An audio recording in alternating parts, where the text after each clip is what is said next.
Hello students, welcome to Harshita commerce classes. आज के हमारे लेक्चर का टॉपिक है कॉम्प्रिहेंसिव वाइवा। जैसा कि आपको पता है कि लखनऊ यूनिवर्सिटी में comprehensive viva BCom honours, BBA, MCom सभी में होता है और हर कॉलेज में होता है। ये 100 मार्क्स का होता है। इसकी प्रिपरेशन कैसे करें, मेरे पास बहुत सारे बच्चों की रिक्वेस्ट थी कि मैम कॉम्प्रिहेंसिव वाइवा पे एक वीडियो बना दीजिए कि उसमें हम लोग कैसे प्रिपेयर करें, कैसे हमें जवाब देना है, क्या क्वेश्चंस पूछे जाएंगे। बच्चों बहुत ही कॉमन है। चलिए स्टार्ट करते हैं और बताते हैं आपको कि किस तरीके से आप अपने कॉम्प्रिहेंसिव वाइवा को अच्छे से प्रिपेयर कर सकते हैं।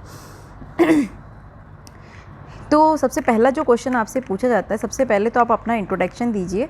वाइवा आपका हो सकता है कि आपके कॉलेज में ऑफलाइन हो या ऑनलाइन हो, किसी भी तरीके से मोड से हो सकता है। ऑफलाइन मोड से भी हो सकता है, ऑनलाइन मोड से भी हो सकता है। तो जिस भी मोड से हो, सबसे पहले आप अपना इंट्रोडक्शन दीजिए, अपना नाम, अपना क्लास और क्या आप वाइवा प्रेजेंट कर रहे हैं उसके बारे में बताइए। फिर उसके बाद आपको आपका जो पता होना चाहिए बच्चों, एग्रीगेट परसेंटेज आपको पता होना चाहिए कि लास्ट जितनी भी सेमेस्टर है। अगर आप एमकॉम हैं तो आपको पता है कि 3 सेमेस्टर हैं।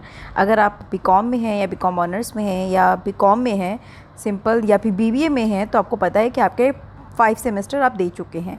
तो आपको आपका एग्रीगेट परसेंटेज पता होना चाहिए।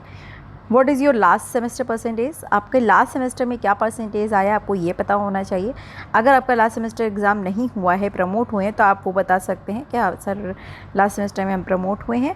ठीक है। फिर सबसे मोस्ट इम्पॉर्टेंट चीज़ जो आपसे पूछी जाएगी बच्चों, आपको ये याद रखना है कि आपके लास्ट सेमेस्टर के सब्जेक्ट के पेपर के नेम क्या हैं, जो भी आपने लास्ट सेमेस्टर पेपर दिया है और जो आप प्रेजेंट सेमेस्टर पढ़ रहे हैं, मतलब जो अभी आप पढ़ रहे हैं, जब कॉम्प्रिहेंसिव वाइवा दे रहे हैं तो उस सेमेस्टर के सब्जेक्ट के नेम आपको सारे पता होने चाहिए। और उस सब्जेक्ट में मतलब पर्टिकुलर जितने भी सब्जेक्ट हैं, पर्टिकुलर हर एक सब्जेक्ट की कौन सी बुक आप पढ़ रहे हैं, मतलब उसके राइटर का नाम और पब्लिकेशन का नाम आपसे पता होना चाहिए। क्योंकि एग्जामिनर आपसे ये भी पूछ सकता है कि आपने कौन सा पेपर प्रिपेयर किया है और किस बुक से आप पढ़ रहे हैं, या फिर कौन सा टीचर आपको पढ़ा रहा है आपके कॉलेज में, या फिर किस पब्लिकेशन से पढ़ रहे हैं, राइटर का नाम क्या है, ये सब आपसे पूछा जा सकता है। फिर उसके बाद जो मेन इम्पॉर्टेंट क्वेश्चन आता है कि which paper you have prepared. This is very very important question, जिस पे आपका पूरा जो वाइवा है वो डिपेंडेंट होगा।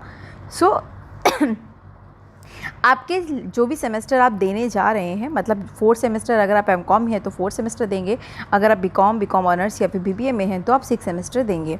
तो जिस सेमेस्टर में आप देने जा रहे हैं उस सेमेस्टर में जितने भी पेपर हैं, उनमें से कोई भी एक पेपर आप बहुत अच्छे से प्रिपेयर कर लीजिए, जिसमें अगर एग्जामिनर कुछ भी आपसे पूछे, मतलब अगर आपसे वो पूछेगा कि which paper you have to prepare, so मान लीजिए सपोज दैट आपने इनकम टैक्स प्रिपेयर किया है, तो आप बता सकते हैं मैंने सर इनकम टैक्स प्रिपेयर किया है। तो जो भी पेपर आपने जिस सेमेस्टर को आप एग्ज़ाम दे रहे हैं, जो भी पेपर उसमें से प्रिपेयर किया है, तो उस सब्जेक्ट का नाम लीजिए। बट आपको ध्यान रखना है कि जिस भी सब्जेक्ट का नाम ले रहे हैं, आपको वैसे तो आपको जो सेमेस्टर आप देने जा रहे हैं उसमें जितने पेपर हैं, कौन सी बुक से पढ़ रहे हैं, क्या राइटर का नाम है, सबको पता होना चाहिए। बट जो पेपर आपने प्रिपेयर किया है उसका तो स्पेशली आपको पता होना चाहिए कि वो आपने कि पेपर जो है उस सब्जेक्ट का नाम, जैसे आपने बताया कि इनकम टैक्स, अब इनकम टैक्स आप किससे पढ़ रहे हैं, साहित्यम पब्लिकेशन से, ऐसी मेहरोत्रा बुक से। ठीक है। तो राइटर का नेम आपको पता होना चाहिए। फिर उसके बारे में डीप आपको पता होना चाहिए। आपसे किसी भी यूनिट से क्वेश्चन पूछा जा सकता है, यूनिट 1, यूनिट 2, यूनिट 3, यूनिट 4, तो कोई भी एक पेपर आप अच्छे से प्रिपेयर करेंगे। या फिर आपसे ये पूछा सकता है कि which is your favourite paper. ठीक है। तो इस तरीके से आपसे कोई भी एक पेपर पूछा जाएगा, सारे पेपर से नहीं पूछा जाता है। ठीक है। एंड दूसरी इंपॉर्टेंट चीज़ कि हो सकता है कि आपके पहले, जैसे कि मान लीजिए कि 5 स्टूडेंट या फिर 10 स्टूडेंट्स, 10 स्टूडेंट्स ने एक ही सब्जेक्ट बोलते जा रहे हैं बराबर, तो हो सकता है एग्जामिनर आपसे, आप भी अगर वही सब्जेक्ट बोले तो हो सकता है वो आपसे आपके उस सब्जेक्ट के बारे में ना पूछे, हो सकता है वो आपसे पूछे किसी अदर सब्जेक्ट के बारे में कि अच्छा ठीक है, इसके अलावा आपने क्या प्रिपेयर किया है। तो एक पेपर तो आप बहुत अच्छे से प्रिपेयर करिएगा और एक पेपर ऑप्शनल में भी रखिएगा कि हाँ कि आप ने ये भी पेपर प्रिपेयर किया है। आप ये मत कहिएगा वहाँ पे कि सर मैंने सिर्फ यही पेपर प्रिपेयर किया है। तो अगर एग्जामिनर आपसे कहता है कि हम इस पेपर में अगर आप सर एग्जामिनर पूछता है कि मान लीजिए कि आपने मतलब कि इसके अलावा और कौन सा पेपर प्रिपेयर किया है, क्योंकि हो सकता है कि वो आपसे उस पेपर के बारे में ना पूछे। तो आप कह सकते हैं कि सर मैंने सभी पेपर प्रिपेयर किए थोड़े थोड़े, बट ये इसके अलावा मैंने ये पेपर भी प्रिपेयर किया है, ताकि आपका जो दूसरा पेपर वो भी आप कॉन्फिडेंटली जवाब दे सकें। तीसरी चीज़, आप जो भी जवाब देंगे कॉन्फिडेंटली देंगे। अगर आपको कोई आंसर नहीं आता है तो आप टाइम नहीं वेस्ट करेंगे। सर सॉरी मुझे ये नहीं आता है, मैं भूल गई हूँ, मुझे इस समय याद नहीं आ रहा है, आप इस तरीके से बोल सकते हैं, ठीक है। टाइम मत वेस्ट करिए कि हाँ सोच रहे हैं फिर आप गलत रॉन्ग क्वेश्चन आंसर दे रहे हैं, तो उसमें आप टाइम वेस्ट मत करिएगा। तो ये बेसिक चीज़ें हैं जो आपसे पूछी जा सकती हैं, और इस तरीके से आप अपने वाइवा को अच्छे से प्रिपेयर कर सकते हैं।